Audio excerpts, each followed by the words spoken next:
¿Qué tal amigos? Bienvenidos a este espacio que hemos llamado Hablemos de Evaluación. Bueno, el día de hoy vamos a hablar sobre la ley FinTech, que a lo mejor no la han escuchado, o esta palabra, ¿qué quiere decir? Quiere decir las finanzas y la tecnología, o la tecnología en las finanzas. Y bueno, pues hoy en día los cambios en la tecnología han provocado que las nuevas instituciones deban adaptarse. Entonces, en un contexto digitalizado, los usuarios buscan prácticas sencillas. La palabra fintech, ya les decía, quiere decir finanzas tecnológicas. Entonces, ahora te va a aparecer una frase en pantalla, vamos a analizarla. Dice así: las instituciones de servicios financieros podrían estar enfrentando uno de sus mayores retos de todos los tiempos o comenzando uno de los viajes más disruptivos que jamás hayan imaginado. Se les ha visto luchar en gran medida con sistemas delegados incompetentes, cargas regulatorias robustas y un liderazgo rivalizado por el equilibrio entre la rentabilidad en el corto plazo y la viabilidad en el largo plazo. Pero sobre todo, las conversaciones ejecutivas giran cada vez más en torno a la importancia de desarrollar soluciones centradas en el cliente y no centradas en el producto. Entonces, bueno, ahora regresamos. Vamos a ver también en esta cápsula sobre el ecosistema fintech, diferentes productos, ejemplos de aplicaciones, qué diferencia hay entre una fintech, una startup fintech y una pyme. Entonces, como decíamos, las instituciones financieras se encuentran ante un gran reto, ¿no? Deben de hacer el salto tecnológico para satisfacer al cliente, pero las instituciones se han quedado cortas, o no han sabido satisfacer las instituciones tradicionales financieras y han nacido en esa brecha pequeñas startups, empresas que han cubierto o han enlazado las instituciones tradicionales con el cliente, ¿no? Y han crecido, bueno, de manera exponencial. Decíamos, una manera que tenemos que empezar a ver, o como lo clasifican, la tecnología en las finanzas, vamos a decirlo, los historiadores lo clasifican en 3 periodos. El primer periodo es de 1866 a 1987. Eso se le conoce como el FinTech 1.0. Y se basa en cosas rudimentarias, por ejemplo, conectar los océanos con cables transatlánticos. La segunda época del FinTech fue de 1987 al 2008. Entonces, bueno, pues si lo recuerdas, básicamente fue cuando nació el Internet.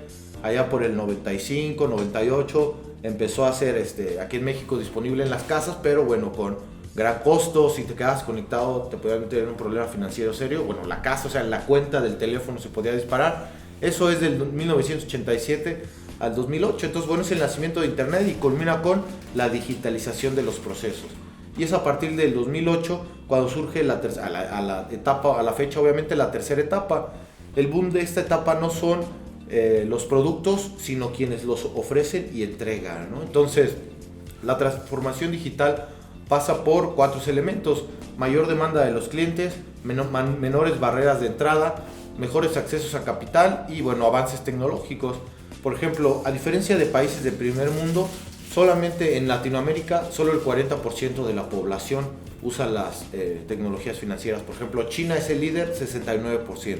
Entonces, la consultora Ernst & Young, ahí lo vas a ver en pantalla, desarrolló un índice en el 2015 para medir qué tanto estaban usando las empresas los servicios fintech de manera regular. En el 2017 México ocupó el 7º lugar.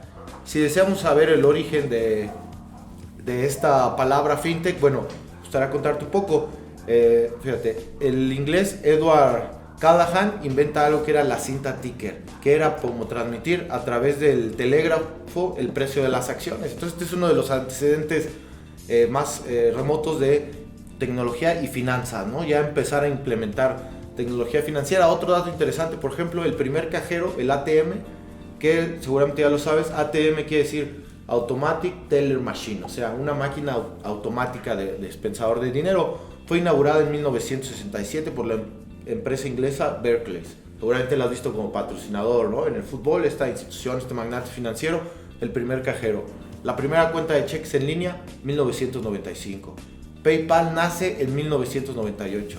Por ejemplo, la primera calculadora financiera, también seguramente, si eres evaluador en algún punto, has llevado matemáticas financieras. Ahora la calculadora financiera ya la descargas como una aplicación simulando. La de antes era la grandota esa que comprabas, todavía la venden en los tianguis. 1967 por la marca Texas. El fax también en 1967.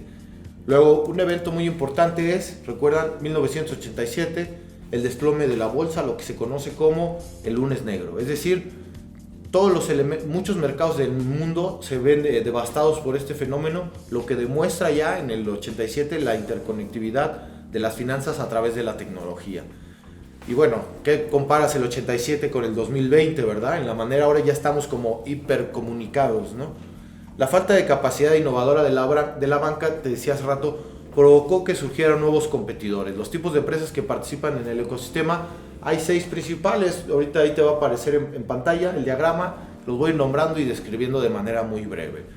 Por ejemplo, tenemos las plataformas de crowdfunding, que pueden ser de préstamos, de remesas, pueden ser fondeamientos para proyectos mediante la empresa privada o capital, o fondeamientos para proyectos sociales, vamos a decir, no lucrativos.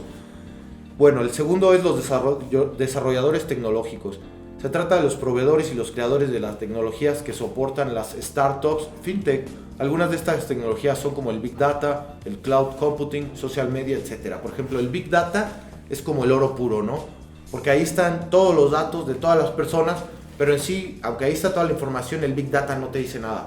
Ya que le sacas forma, se convierte en un data, o sea, puedes del Big Data sacar como un perfil para campañas políticas, para productos financieros, o sea, ahí el Big Data es todo, ahí están todas las preferencias de todos los usuarios, por eso vale tanto, pero en sí no te dice nada. Con una herramienta tienes que perfilar lo que estés buscando, pero por eso es tan valioso. El Big Data es como el mar, o sea, ahí está todo, ¿no?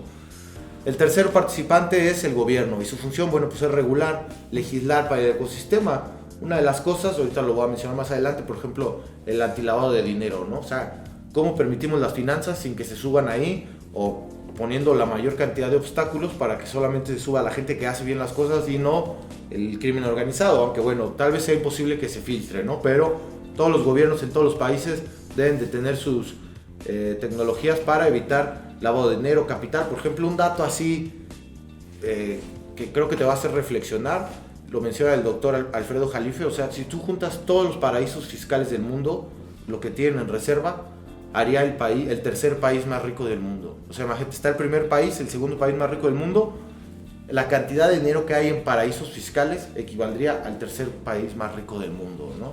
Entonces, pero bueno, ese es otro tema. Clientes financieros, todos los individuos y organizaciones que utilizan los servicios fintech.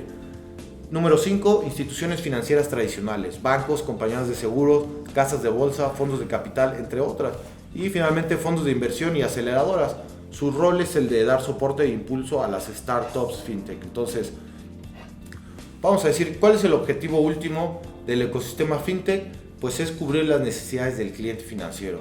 Este diagrama nos dice que cada parte está especializada en un servicio. Y bueno, decíamos algunas, por ejemplo, PayPal o algunas otras que has visto, Ali, que se han hecho millonarios y que hoy salen en las portadas. O sea, son startups que encontraron un nicho entre la banca tradicional y el cliente, ¿no? Entonces, por eso el ecosistema fintech, aunque viva en el mundo digital, termina tocando a las bancas tradicionales, que obviamente también existen en el sistema, pero por ejemplo, hay empresas que te brindan protección de datos, nada más. O sea, tú te registras conmigo y el día que quieras comprar algo en Mercado Libre, en eBay, en donde sea, pagas con yo de enlace, porque yo brindo el servicio de protección de datos personales. Yo no soy ningún banco financiero ni nada, ¿no? Entonces, así hay esos productos que han llenado los huecos y que han pues, hecho fortunas, ¿no? Porque una de las diferencias entre fintech y startup, bueno, la voy a mencionar a continuación, pero paso por ahí la respuesta. Entonces decíamos, mediante redes sociales, análisis del Big Data, inteligencia artificial, aplicaciones, es como vender, es como se va generando toda esta nube, ¿no? Por ejemplo, otra de las aplicaciones es poder vender sin inventario y que todo esté enlazado, permite bajar unos costos que el mercado tradicional nunca hubiera soñado siquiera, ¿no? En los 70s, en los 80s, por ejemplo, nuestros abuelos, si querían comprar un coche o algo así, generalmente ibas y comprabas lo que estaba en inventario. Obviamente el problema de la ciudad, de tráfico, todo eso, no hay lo que había ahora, ¿no? Entonces en el 70 las mueblerías eran muy grandes y tenían que tener todos los modelos que vendían y solo vendían lo que se exhibía. Sí te podían enseñar un catálogo, pero el porcentaje de ventas era menor, se vendía lo que había, ¿no? A veces el cliente hasta se traía su camioneta y decía, yo me lo llevo de una vez. Entonces eso, en ese modelo de negocio de tener inventario, bueno, hay costos, ¿verdad? Costos de renta, de aquí, etcétera, hasta que llegas a tu costo total más tu utilidad y tu precio, ¿verdad? Entonces, la cantidad que vendas te tiene que alcanzar para cubrir todo eso. En este ecosistema fintech, con catálogos virtuales, con todo, te permite que se venda lo que no está en inventario, o hasta más allá, te permite lo que no existe ni siquiera. O sea, cuando tú das el clic, le llega la orden al primero y él lo empieza a fabricar y te dice 10 días. Y luego vienen los intermediarios, pero todo con tu clic hasta que te llega tu producto, ¿no? Ahí hay varias fintech o startups, ¿no? Entonces, otra cosa que ha revolucionado es el préstamo. Hay algo que le llaman el P2P lending, o sea, P2P lending, o sea, prestar entre personas, préstamo de persona a persona. Por ejemplo, otro indicador en el país que tú vivas, si lo ves en Latinoamérica, tú checa cuánto te paga el banco si tú ahorras. Vamos a decir que yo llevo $1,000,000, me pagan 5%, 50,000 pesos. Si yo pido $1,000,000, ¿cuánto me cobran? 25, 30, 40%, depende, ¿no? O sea, la diferencia entre 5 y 40, vamos a decir que es el de la tarjeta, es 35%. Esa brecha también es un indicador. En los países de primer mundo no existe esa disparidad entre lo que pagan y lo que prestan. En México por eso es tan atractivo, porque vienen muchas bancas a invertir. Imagínate, en México tienes que pagar al 5 y puedes cobrarles al 40, ¿no? Entonces, esto, y en otros países, ¿no? No solo en México, dio el fenómeno del P2P, que es, te voy a prestar más bajo que el banco, necesitamos un árbitro, alguien que nos regule. Entonces, estas aplicaciones buscan hacer match en el P2P de tú cuánto quieres que te presten, tú cuánto quieres prestar y qué interés esperas de retorno y por cuánto tiempo. Bueno, él lo ocupa por 6 meses y está dispuesto a pagar tanto interés sobre, ya sea simple, compuesto, pues todo eso lo calculan. Y esta persona quiere un préstamo para financiarse, necesita y está dispuesto a pagar. Puede ser más barato que los intereses del banco, y ahí el que quiere prestar a ciertas condiciones hace match con el que quiere que le presten a ciertas condiciones. O sea, ahí hay un producto que el banco no tiene y que tiene mejor interés que ellos, ¿no? Entonces este es el P2P lending. Ha crecido mucho en la India, en Brasil, y le ha dado acceso a capital a personas que normalmente no lo tienen, ¿no? Decíamos, el papel de los gobiernos es desarrollar un marco legal. También hay otra cosa que son las aceleradoras, cuyo rol es apoyar con recursos, experiencia y mejores prácticas, además de buscar introducirlos en el sistema con todas las herramientas posibles. Por ejemplo, una de ellas es la red de contactos, o sea, que te metan en los procesos productivos donde alguien necesita tu servicio y alguien está esperando tu servicio para continuar. Por ejemplo, en la evaluación, pues es el agente inmobiliario generalmente nos contacta, pero hasta que nosotros no liberamos, no puede empezar la notaría, ¿no? Entonces, así cuando logras montarte a una cadena de producción, pues ya más bien casi que tienes que administrar bien el tiempo, porque el dinero no te va a faltar. Ahora lo que tienes que es poder manejar el negocio, ¿no? Eso es lo que te ofrece el mercado donde hay muchísimo dinero, ¿no? En la bolsa, etcétera. O sea, si tú logras certificarte en un lugar donde diario hay muchísimas operaciones, como el Infonavit o los bancos, o sea, trabajo no te va a faltar, más bien organízate el tiempo, porque ya te subiste al río de las operaciones donde todo el tiempo hay movimiento y se requiere lo que tú vendes, ¿no? Los servicios, por ejemplo, de pagos y remesas son mucho más sencillos en comparación que otros. Se enfocan en mover el dinero a través de la red y pues con las comisiones más bajas. Por ejemplo, unos proveedores de estos son Google Wallet, Apple Pay y bueno, pues PayPal, ¿no? Obviamente. Los crowdfunding, por ejemplo, se componen de 3 partes. La empresa que requiere los recursos para llevar a cabo la idea, los fondeadores y decíamos el intermediario. En este caso el intermediario es el startup fintech. Existe el crowdfunding de recompensas, de donación y de capital.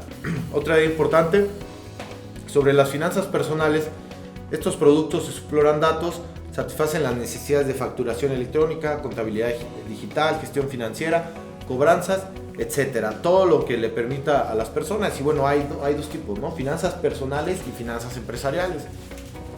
Hay otras startups que son de puntaje alternativo, identidad y fraude. Se enfocan en satisfacer las necesidades de seguridad virtual mediante rasgo de identidad, claves. Pueden colocar checkpoints en las transacciones bancarias, custodia de datos, etcétera. Su objetivo es dar servicio especializado que los bancos no pueden cubrir, o sea, como te decía, ese pequeño nicho. Los insurtech o seguros de startup se encargan de maximizar las relaciones entre los clientes y la aseguradora, calculando, bueno, tasas de riesgo. Se busca maximizar obviamente las ganancias de las aseguradoras, pero dar el mejor precio posible. También tenemos otro que son los trading y mercados capitales, que se enfocan en inversión, divisas, gestión de riesgos. Y bueno, una de estas ventajas es el monitoreo de riesgo en tiempo real, ¿no? También hay el robot trading, donde el algoritmo va calculando y te sugiere cuándo comprar, cuándo vender. Y en promedio, si tú siempre haces lo que dice el robot trader, siempre vas a ganar dinero, ¿no? La gestión patrimonial también es popular, es más o menos esto a través del fintech. Son asesorías por medio de Big Data y algoritmos. Entonces se pronostica a la gente para que puedan hacer dinero a través del real estate. Como tú lo sabes, el real estate generalmente ofrece de un 20 a un 30% de ganancia, ¿no? Entonces eso también se hace en fintech, pero ya con algoritmos. Saliéndonos, no es tema de este video, hay otros ecosistemas, por ejemplo el RegTech, el PropTech, el ExportTech, que son iguales, así como el fintech es el ecosistema de las tecnologías financieras. Bueno, el ExportTech es el ecosistema de las exportaciones a través de la tecnología, ¿no? Pero bueno, ahí están esos temas. La inteligencia artificial, ¿a qué se refiere? A operaciones que se consideran propias del ser humano, ¿sí? Cuando una máquina la podemos programar para que haga operaciones propias del ser humano, se podría decir en un contexto que ya es inteligencia artificial. Por ejemplo, programar computadoras que hagan estas funciones. Se pueden detectar fraudes antes de que sean localizados por el ser humano. Entonces también podemos programar, o sea, el sistema de monitoreo de fraudes, operaciones ilícitas a través de los algoritmos, ¿no? Detectando patrones o posibles fraudes. No necesariamente están probados, pero por lo menos prender focos de alerta. Otro, los chatbots, capaces de responder a preguntas sin la intervención humana, ¿sí? Y bueno, ahora algunos de los conceptos. Por ejemplo, la analítica es la herramienta que te mencionaba hace rato, que se usa para medir patrones y comportamientos. O sea, órale, ahí está el Big Data, pero y yo quiero, o sea, ¿qué quiero? ¿Qué puedo sacar del Big Data? ¿Cómo vender un producto? ¿Cómo vender el coche? ¿Qué coche puedo vender mejor en esa zona? De acuerdo a los ingresos de esas personas y a su preferencia. Pues obviamente también por qué partido van a votar. O sea, el Big Data por eso vale tanto, ¿no? Entonces, el Big Data, decíamos, es como la mina y la sustancia en bruto. Y la analítica es como el cincel, entonces se le llama la analítica, ¿no? Pues has escuchado ese nombre. Analítica es agarrar el Big Data y sacar, vamos a decir, un carbón y volverlo un diamante, ¿no? Aquí está la información que tú necesitas sobre el producto que desees, por eso vale tanto. Entonces, eso es la analítica. El AML o Anti-Money Laundering, decíamos, es la legislación en busca de las malas prácticas, de pues, delincuencia, todo eso, lavado de dinero, etcétera, a través de la red. Big Data, ya te lo dije, es la cantidad voluminosa de datos no estructurados que las empresas van minando a través de la analítica para crear un perfil o extraer el perfil de lo que ya está. En el Big Data, digamos que no se crea nada, sino únicamente se pule o se descubre con la analítica. Los contratos inteligentes, por otro lado, son transacciones informáticas que se ejecutan con la ayuda de la tecnología. Y bueno, una startup es una empresa, es una gran empresa. O sea, ¿qué diferencia hay entre una pyme y una startup? Una startup es algo que va a ser, vamos a decir, un monstruo, pero está en el proceso temprano. Pero a diferencia de la pyme, la startup es escalable en muy poco tiempo a niveles colosales, ¿no? Como las personas que se han hecho famosas con una aplicación y a nivel mundial y se vuelven millonarios así de la noche a la mañana, ¿no? Bueno, en Reino Unido, por ejemplo, cada hora, bueno, en el 2018 un estudio, cada hora se creaba una startup fintech, o sea, 24 por día. Y ellos dijeron, queremos 700 y tantos al año. Queremos crear ahora cada media hora, o sea, queremos bajar o duplicar el tiempo, ¿no? Entonces en Reino Unido en el 2018 su objetivo era bajar de una hora a 30 minutos. Y bueno, un caso destacado en la comunidad británica es el de Funding Circle, una plataforma de crowdfunding de deuda cuyo modelo de negocio se basa en proporcionar a las pymes, capital que se encuentran fuera de los requerimientos bancarios. Fue fundada en el 2010 y lanzó su public offer, se refiere que comienza a cotizar en bolsa, o sea que se hace pública, emitir acciones en 2018 y le encontraron un valor de 2.000 millones de libras. O sea, tú dime qué empresa en el mercado tradicional en tu país o ciudad comenzó en el 2010 y hoy vale 2.000 millones de libras o su equivalente. Ninguna. O sea, por eso las startups se les dice, o sea, si alguien realmente dice, es que estoy en una startup, si es realmente una startup, bueno, pues ya de qué te preocupas, si es la vida Rosetta, porque startup quiere decir que es una empresa colosal, solo que acaba de nacer, pero que en medios financieros y tecnológicos va a escalar a un nivel enorme en un periodo muy corto de tiempo, ¿no? Entonces, Singapur es otro país que ha desarrollado mucho el ecosistema fintech. Con la salida del Reino Unido de Europa, un ingreso per cápita tienen de $52,000. O sea, ¿qué país tú conoces que tenga $52,000 de ingreso per cápita? Es muy alto, muy altísimo.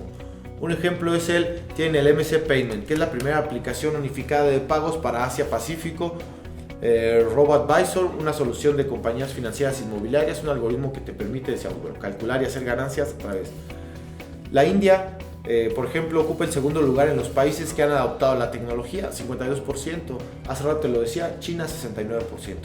El gobierno ha impulsado la creación de ecosistemas, por ejemplo, tiene la iniciativa Indian Stack, donde el gobierno les proporciona un marco tecnológico. También han desarrollado el Startup India Program, que tiene exenciones de impuestos, etcétera, muchos apoyos a patentes. O sea, ¿qué pasaría si en tu país te dijeran, oye, el gobierno te va a apoyar el registro de la marca? Aunque sea no mucho dinero, $150, $200, pues claro que te serviría, ¿no? Un apoyo de esos. Entonces, otro es Money Trap, es una aplicación enfocada a préstamos flexibles. Una de las startups de la India es Faircent, una aplicación que busca hacer match entre criterios del financiador y del financiado. Ya te platiqué hace un rato de eso. En África, como era llamado antes, el continente negro, se ha desarrollado también el fintech. Por ejemplo, en Kenia inicia la revolución financiera en el 2007. Tienen una aplicación que se llama una empresa M-Pesa, que te permite hacer pagos de servicios, mandar y recibir dinero, pagar teléfonos, reservar hoteles, etc. Umati Capital se lanzó en el 2012 y ofrece créditos y productos relacionados. En 2016, Agra, Alianza para la Revolución Verde, hizo un donativo para fortalecer a los pequeños agricultores mediante el acceso a préstamos. En lugar de darles el dinero a los agricultores y no saber en qué va a acabar, lo voy a donar a una fintech para el campo, pero que ella sí específicamente busque a quienes, ¿no? El perfil para garantizar. Entonces, ahí hay otro ejemplo. En el 2018, por ejemplo, en México había 300 startup fintech y ese año se registraron 96. Entonces, en Estados Unidos, en Reino Unido, hacen 24 fintechs por día, una cada hora. En México, 96 al año, o sea, más o menos una cada 3 días. Imagínate, una cada hora contra una cada 3 días, ¿no? Sin embargo, en Latinoamérica, ahí te va a aparecer la gráfica, estamos como segundo lugar solo por debajo de Brasil, que tiene 377. Ahí lo puedes ver, México 334. Y bueno, ya vamos a cerrar. México, por ejemplo, préstamos y remesas, 45% entre las dos, casi la mitad. Finanzas empresariales 13%, finanzas personales 11%, crowdfunding 9%, tecnologías para empresas financieras 7%, seguros 6%, gestión patrimonial 3%, identidad fraude 3%, trading 2%, banca digital 1%. La mayoría de las startups en México se encuentran en la Ciudad de México, seguidas por Guadalajara, Monterrey. El 83% de las startups solo opera de manera local, mientras que el 17% opera en el extranjero. En este aspecto, México se encuentra por debajo de Brasil, ya que el 30% de sus startups operan en Latinoamérica contra el 17% del número de México. Ahí tienes ahora, vas a empezar a ver la gráfica, el desarrollo de las fintech. En México nos encontramos en un proceso de normalización. Algunas se encuentran nuevamente en nacimiento. Por ejemplo, el 78% de las empresas en México se encuentran en etapa de consolidación y desarrollo, mientras que en Brasil 66%. Entonces, aunque Brasil nos gana, por ejemplo, en exportar, 30% contra 17%, en este le ganamos en la curva, están más consolidadas, ¿no? Y a pesar de tener un enfoque de madurez, el tamaño de las empresas mexicanas es muy pequeño. El 54% tiene entre 1 y 10 empleados, mientras que solo el 8% de las empresas fintech mexicano tienen más de 50 empleados. Solo el 15% tienen más de 5 años y el 45% tiene menos de 2 años. Solo el 64% de las empresas en México han recibido apoyo. 49% han recibido menos de $100,000. Solo el 7% ha recaudado más de $1 millón, a diferencia de Brasil, donde el 13% afirman haber recibido más de $1 millón, casi el doble, ¿no? Entonces ahí hay un nicho de oportunidad para los apoyos. En México, la ley para regular las instituciones financieras, la ley FinTech, fue aprobada el 1 de marzo del 2018 y el reglamento se publicó en septiembre de ese año. En septiembre, las disposiciones secundarias. Y bueno, a nivel mundial tenemos el GAFA, Google, Amazon, Facebook, Apple. Algunos ya han incursionado en servicios como Google Wallet, pero aún hay mucho más por desarrollar. Por ejemplo, ¿qué pasaría si estas empresas se volvieran banco? El banco Google, ¿no? Facebook, por su parte, por el manejo de datos, podría incursionar en la gestión de servicios como pago de taxis, restaurantes, hoteles, envío de remesas, como lo hace su similar WeChat en China. Entonces, pues hay dos escenarios. Si el grupo GAFA desea incursionar en esos pequeños nichos que hoy en día le ha dejado a las startups fintech. El primero es que las desplace, salgan del mercado. El segundo es que las agrupe. ¿Qué pasaría, por ejemplo, si muchas de las que están hoy te dijeran, tú puedes mover tu dinero con todas estas, pero Google o Facebook te recomienda esta porque tiene convenio y esa la puedes hacer desde tu Messenger, ¿sí? Entonces, esta te recomienda tal, pero Facebook te recomienda esta porque esta puedes hacer la reservación de hoteles, ¿no? Entonces, hay dos escenarios. Ellos construyen su plataforma desde cero para desplazarte como con tu competencia directa, y yo ahora soy Google Fintech, ese pequeño nicho que tenía el startup, ahora yo lo cubro. El otro escenario es, te agrupo, pero te dejo seguir ganando. Simplemente te certifico, te pongo, como te decía, ejemplo, ¿no? De que yo te recomiendo esta, ¿no? Y bueno, amigos, eso ha sido la cápsula de Hablemos de Evaluación sobre la ley FinTech. Si desean algún tema en especial, pueden ponerlo ahí en los comentarios y también pues suscribirse al canal. Muchas gracias y nos vemos en la siguiente cápsula para seguir hablando de evaluación.